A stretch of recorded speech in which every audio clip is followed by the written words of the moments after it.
Hello, this is Chanchal Anthony from the Department of Computer Science and Engineering, AJIT Mangalore. So today we will be discussing about the second part of the chapter deadlocks.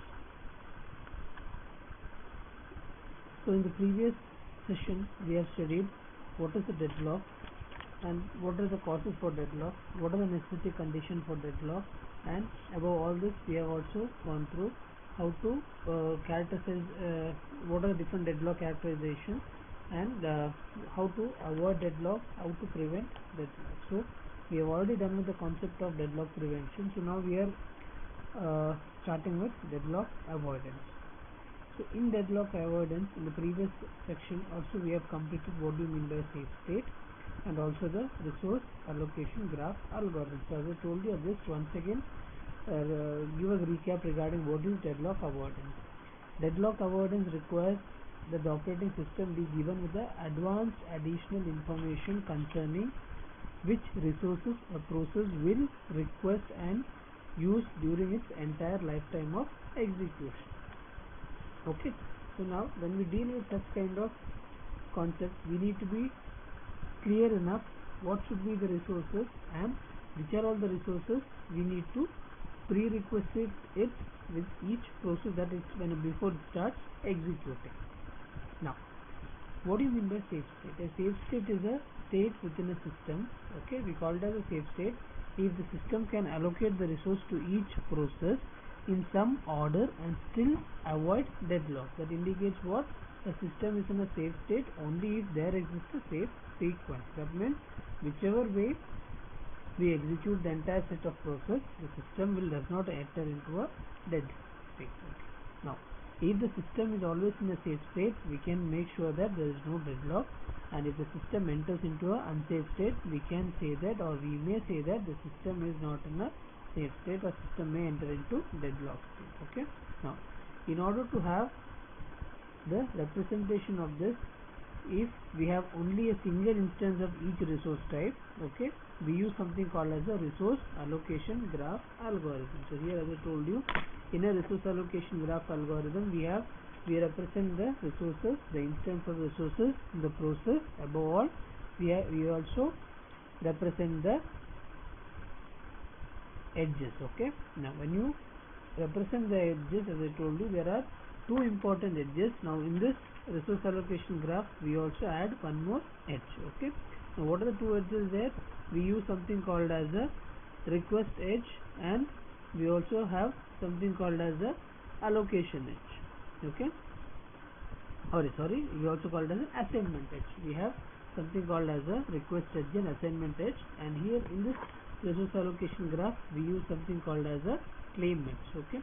Now, if the process is requesting for a resource, as I told you, in a deadlock avoidance method, we need to prerequisite it by stating which all resources are required. So we need to have a claim edge prior itself.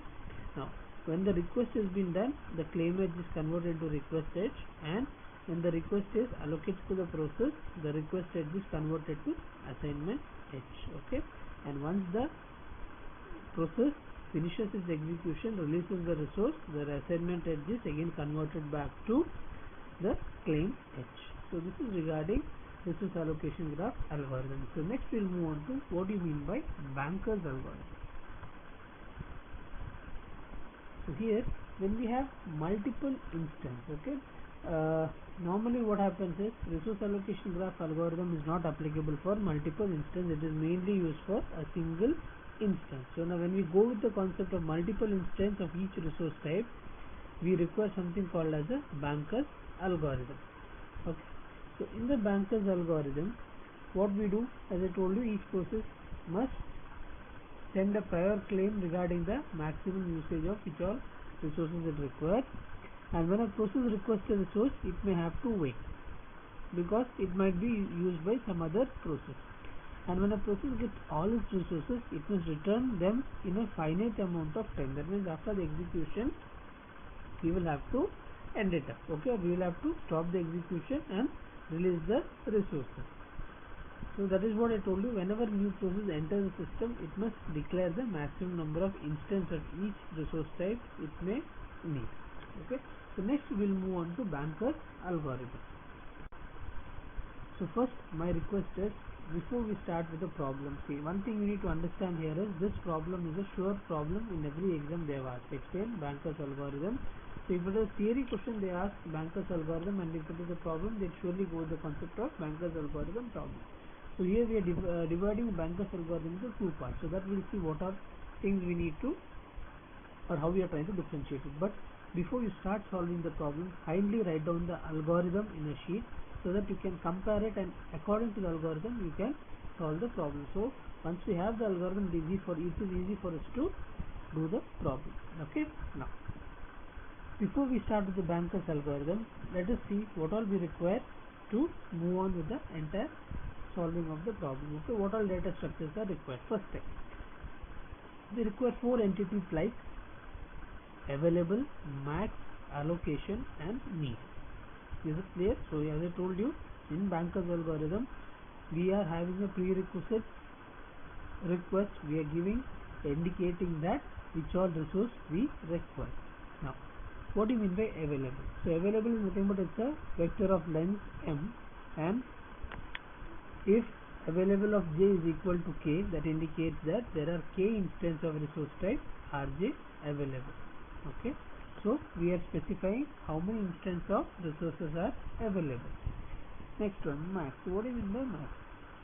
Max is nothing but we say that what is the maximum resource, okay, or maximum instance of a resource type rj the PI may request.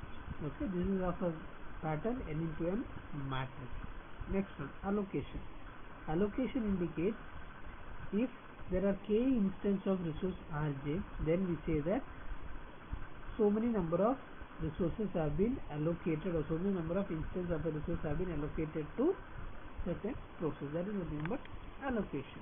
And what do you mean by need? Need is nothing but how many instances of resource type rj is required for the process pi to complete its task. Okay, now how to calculate need? Need of I comma j is nothing but max minus allocation. So while solving the problem you will understand it better. Okay, so initially we start this problem with solving or finding out the need max. Okay, so as I told you, we are having two algorithms in Banker's algorithm. So Banker's algorithm we are dividing it as a safety algorithm, and also we call it as resource request algorithm. So we will see the safety algorithm.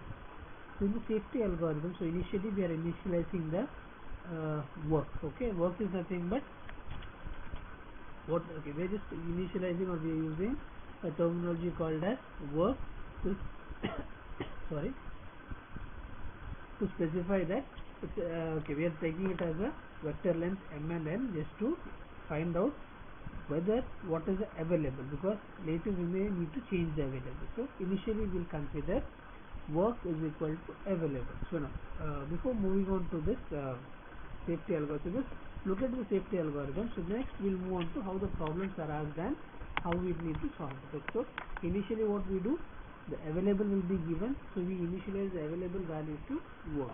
Okay, so now first thing is we consider n number of processes. Now as I told you, finish of I is nothing but 0 to n minus 1 number of processes that are available. So initially we say we consider that all the processes are not finished its execution. So initially finish of I is equal to false for all the processes. Next, initially what we do, we consider the value of I equal to 0. So we consider that I of 0 is not finished its execution, and the need. So for each process we first calculate the need. Okay, so first we consider the need. So now we check whether the need is less than or equal to work. So need of I is nothing but initially we consider the I value as 0. So need of 0 is less than or equal to work. Now if this condition satisfies, then what we do, we move on to next step where we calculate the new work, which is nothing but work plus allocation of that process. If it is I equal to 0, then work plus allocation of 0, then finish of I equal to. So this is our first step, which specifies that we can allocate the given process, that means the available process we can allocate it to process I naught. Then next what we do, we increment the value of I. Okay, we increment the value of I The same way we keep on incrementing it till we get a sequence. So again, that is what I am telling you. So once you start with the problem, you will understand it better. So before starting the problem, just write down the algorithm. Okay, so this is regarding the safety algorithm. Now in between, if the step fails, that means if the need value is not less than or equal to what we do, we consider it as false, and again we increment the value of I. Okay, now at the end, what we need to do, we need to create, or we need to consider each and every finish of the given process equal to true, and then form a safe state, or nothing but we also call it as a safe sequence. And you get a safe sequence, we can say that the system is in a safe state. Okay, now second one is nothing but a resource request algorithm for process PA. Now, as I told, in Banker's algorithm, we are trying to find out the safety algorithm, at the same time the resource request algorithm. Okay, so now the safety algorithm states that given a set of process, that is nothing but the safe sequence, we can say that the system is in a safe state. Now, what does resource request algorithm state? Now, the resource request algorithm states that if in between or at a given point of time, if a request is being requested by a given process, okay, now we need to specify, or we need to state that whether that request can be granted at a given point of time, and if it is granted, will the system enter into a deadlock state or not. Okay, so that is what is nothing but the resource request algorithm. So request is equal to, or request nothing but the request vector plus Pi, which is given by a specific process. Okay, now initially what we do, once we get a request, okay, now first we have found out safe sequence, and we consider that the system is in a safe state. Now once the safe state is found, or a safe sequence is found, next we try to find out whether if there is any request. If there is a request, first what we try to do, we find out what is the request and we compare it with the need. Okay, so if the request is less than or equal to need, what we do, we move on to the next step. There is nothing but the second step. If it is greater than that of the need, we raise an error condition. That means that request cannot be granted. Okay, now next one. Once the request is less than that of the need, we check if it is satisfied. We come up to the next statement where we check whether the request of that process is less than that of the available. Now, if and only if these two conditions are satisfied, then what we do, we move on to the next step where we calculate the new available, a new allocation, and new need, where available is nothing but available minus the request that has been given. Next, allocation of that process will be nothing but the allocation plus the request that is given, and the new need of that process will be nothing but need minus the request. Now once this is done, again we find out whether the system is in a safe state or not. Okay, hopefully I feel that you have understood the algorithm. So before you start the problem, write down these two algorithms. There is nothing but the safety algorithm and resource request algorithm in one sheet, and before you solve it, just go through it, and then when you are solving it, just compare it with the algorithm. It will be easy for you to solve. Is it clear? Okay. So this is how the problems will be asked. Okay, this is the general problem.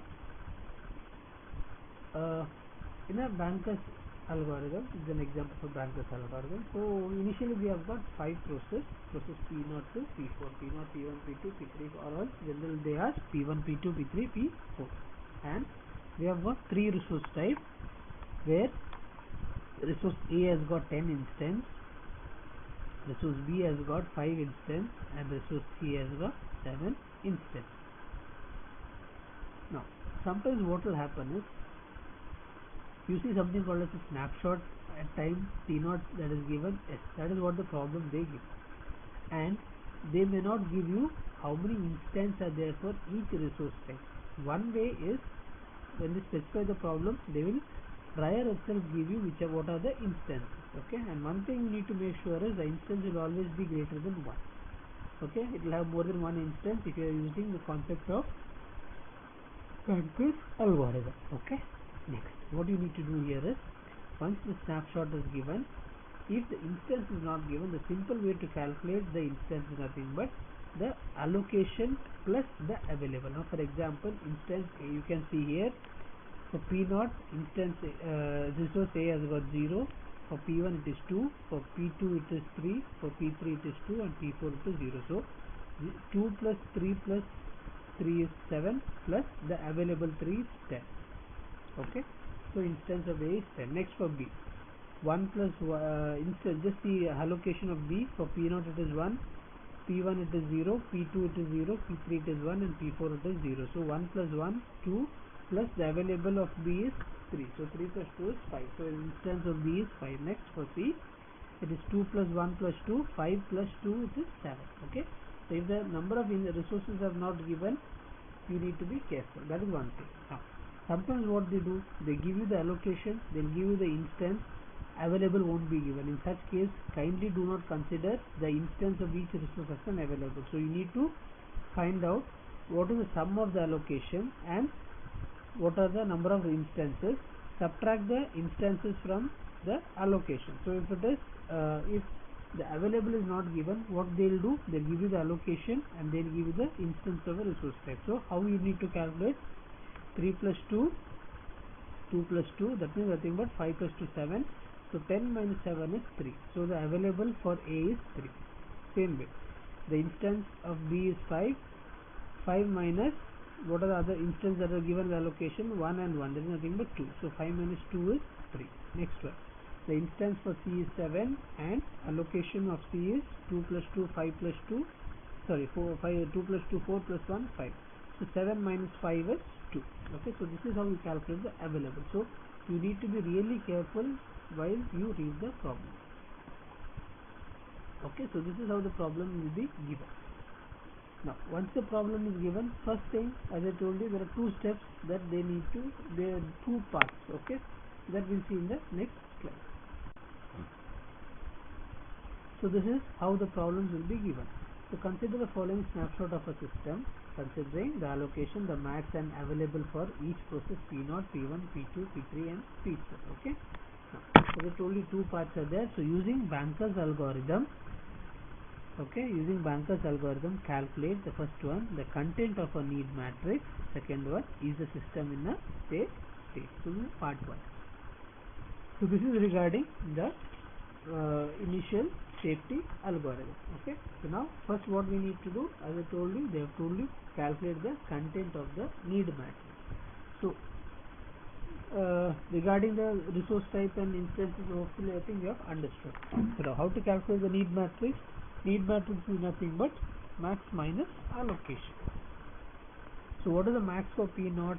It is 7, 5 and 3. Please, a sincere request, don't consider it as 753 or 332 or 322. It is 7 instance of resource type A, 5 instance of resource type B and 3 instance of resource type C. So the general mistake what students do is they consider it as a single number as 753, so entire problem goes wrong. So that's a sincere request, you need to be careful. Okay, so how to calculate the need matrix? The max minus allocation. So 7, 5, 3 minus 0, 1, 0. So that is 7, 4, 3. So this is the initial need matrix for P0. Next one, initial need matrix for P1 is 3, 2, 2 minus 2, 0, 0. That is nothing but 1, 2, 2. Next, same way you have to calculate the need matrix for all the process. So need matrix for P2 is that is nothing but need for P2 is 902 minus 302. That is nothing but 600. So same way you calculate the need matrix for each process. Okay, so this is an example how you feel or how you see that the entire need matrix. Okay, so the next statement, the system is in a safe state in the sequence of P1, P3. So just neglect that. So you need to understand how you come up with that sequence. That solving part I've done it in the next slide. Okay, so before moving on to the next slide, just understand how the entire need matrix is being generated. So need matrix is nothing but max minus allocation. Okay, next we'll move on to the problem. Okay, so as I told you, the initial algorithm. So the first step what we do, we consider work is equal to available. That is nothing but the available value we are storing it into work. Okay, temporary vector, we use a work as a temporary vector. And so initially what will be the value of available? Available is 332. So now what you are doing, the available value you are putting it onto work. So work will be 332. So the initial condition what they have told, finish of 0 is equal to false. Okay, finish of 0 we are considering it is equal to false. And for the first value of I is equal to 0, we are checking whether the need is less than that of or less than or equal to work. Okay, need is less than or equal to work. So now what is the need of the first process? It is 743, which is less than we are checking whether it is less than or equal to 332. Okay, so the condition fails. So initially we write that finish of 0 is equal to false. Okay, now next what we do, we increment the value of I is equal to 1. So I of 0 is false, next I is equal to 1. So finish of I is equal to false, that's the initial condition what we consider. Next, need of 1 is less than or equal to work. What is the need of 1? Need of 1 is 1, 2 and 2, which is less than or equal to 3, 3 and 2. Yes, this condition satisfies. If that satisfies, next what you do, we need to calculate the new work. The work is nothing but work plus allocation of 1. Okay, now this is a general mistake what people do. While they calculate it, they don't see the process whether it is of P0 or P1. They randomly take the first value. So be careful. If it is I is equal to 1, take the allocation value of 1 itself. Okay. So what is the new work? 332 plus 200. One thing you need to add.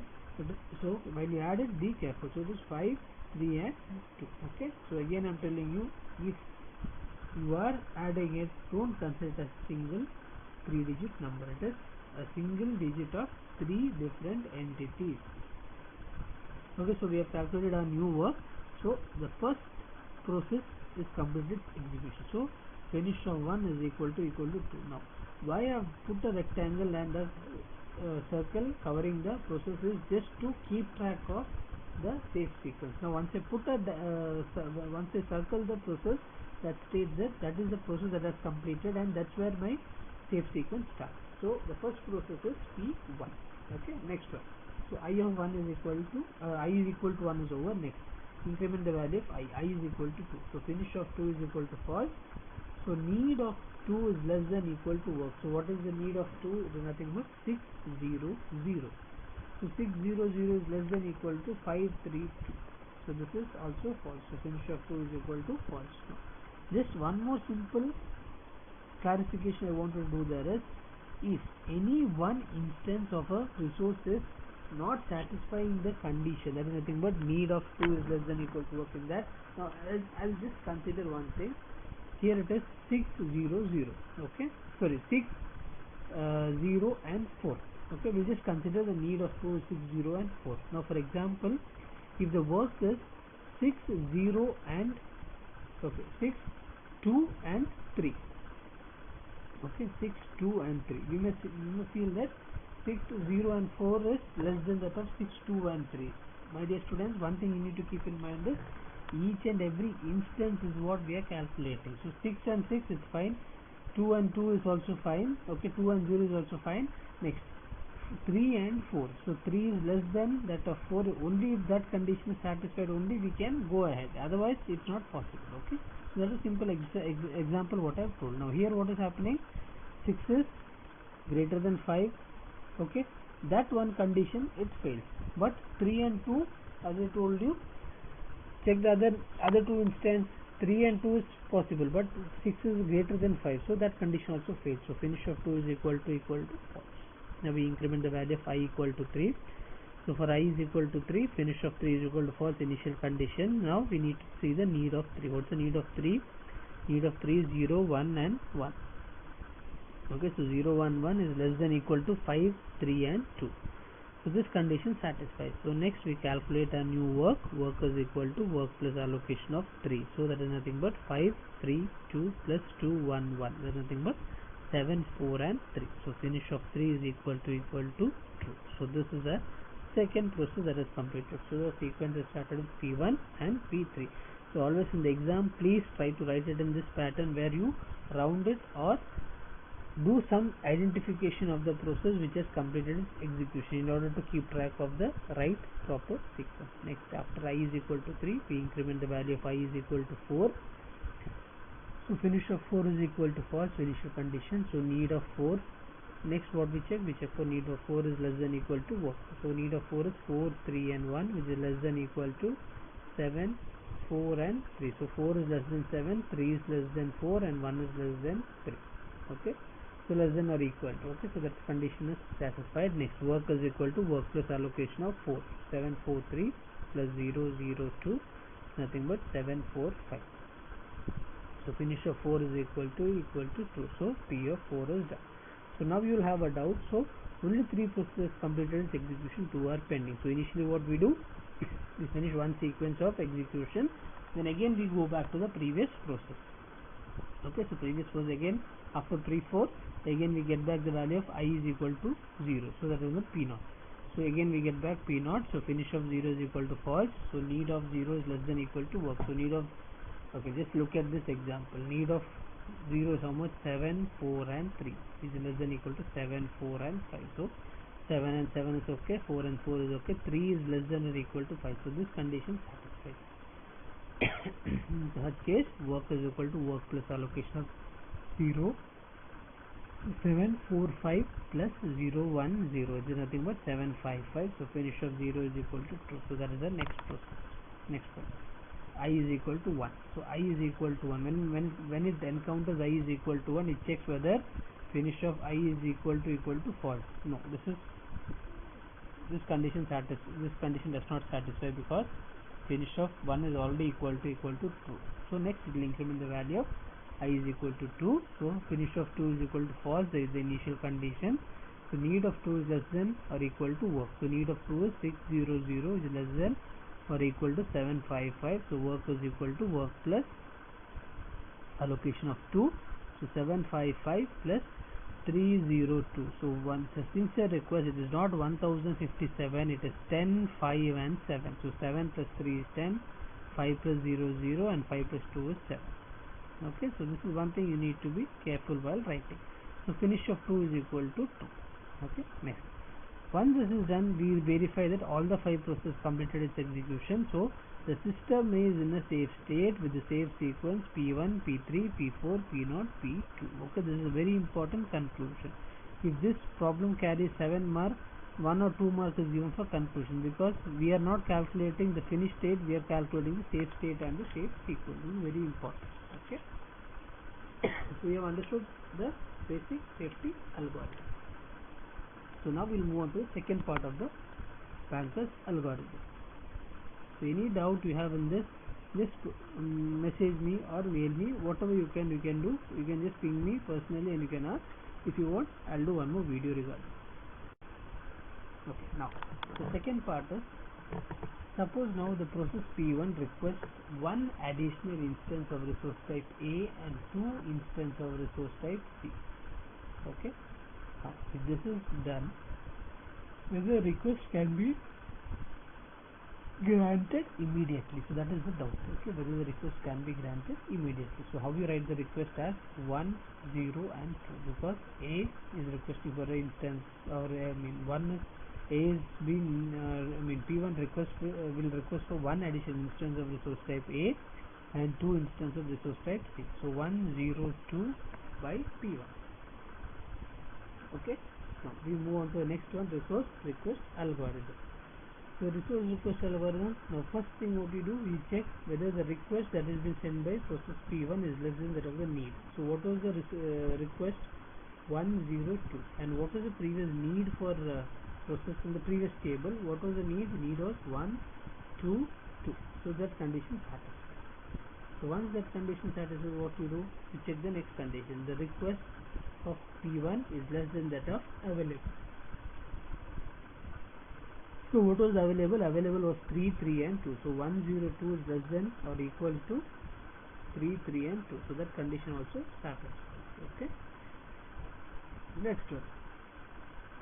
If those two conditions satisfied, we need to calculate the new available. So what is the new available? New available is 3, 3, 2 minus 102, that is nothing but 230. Okay, next allocation of 1. So we are updating the entire table now. So allocation of 1 is nothing but allocation of 1 plus the request of 1. So allocation of 1 in the previous table was 200 plus 102 is nothing but 302. Next, need is nothing but need minus the request of that person. So need of P1 minus the request of P1. The previous need for P1 was 122 and the new request is 102. Okay, so 122 minus 102 is nothing but 020. Okay, so now what you need to do, you once again you need to rewrite the entire table which you have already seen by updating the current value. So now the allocation of P1, earlier it was 200, but we have to update it as 302. Okay, next, then earlier need for P1 was 122, the current need is 020, and the earlier available was 332, the current available is 230. Okay, now once you found out the new values, the request, again what you do, you start with the safety algorithm. Okay, you start with the safety algorithm, and once you start with the safety algorithm, what you need to do, you need to find out the safe sequence. Again, as I told you, we are initializing workers equal to available. So here, once you have updated the entire table, your next safety algorithm is based on the given current table. Okay, so don't use any previous value. What values you have updated in the table, so kindly do write it once again, the table values. Okay, so initially we are considering the work as 230, sorry 230 by mistake. Okay, so initially what you do, you consider the value of I is equal to 0, you consider I is false. Okay, finish of 0 is equal to false. We are checking whether need of 0 is less than equal to work. No, that condition fails. You increment the value of I to 1. So once you increment the value of I to 1, you check whether the finish of 1 is equal to false. Okay, then you check the need. Yes, need satisfies. You calculate the new work. So once you calculate the new work, finish of 1 is equal to true. Okay, so P1, the same way you find out I2, I3, I4, and again once that is done, again you get back I1 and I2. There may be condition where the safe sequence may be same, the safe sequence may not be same, but the condition is you have got a proper safe sequence. So now the safe sequence for the entire, for this given safety algorithm is P1, P3, P4, P0 and P2. That state, what does it state is, even though the request of 102 by P1, if it is granted also, there is a safe sequence that indicates what, the request by P1 of 102 can be granted immediately. So that should be your conclusion. That means the system is in a safe sequence, or the system is having a safe sequence P1, P3, P4, P0 and P2. Okay, hence the system is in a safe state. So the request sent by P1 of 102 can be granted immediately. Okay, so this is how the entire problem works. So just go through the problem, you can just solve it. Okay, so this is regarding the banker's algorithm. Now, as I told you, the updated table and the value. Now same thing what you can do here is, you can see whether a request of 330 by P4 can it be granted or not, or a request by 020 by P0 can be granted or not. So this is how we can just solve it once again. Is it clear? Okay, so now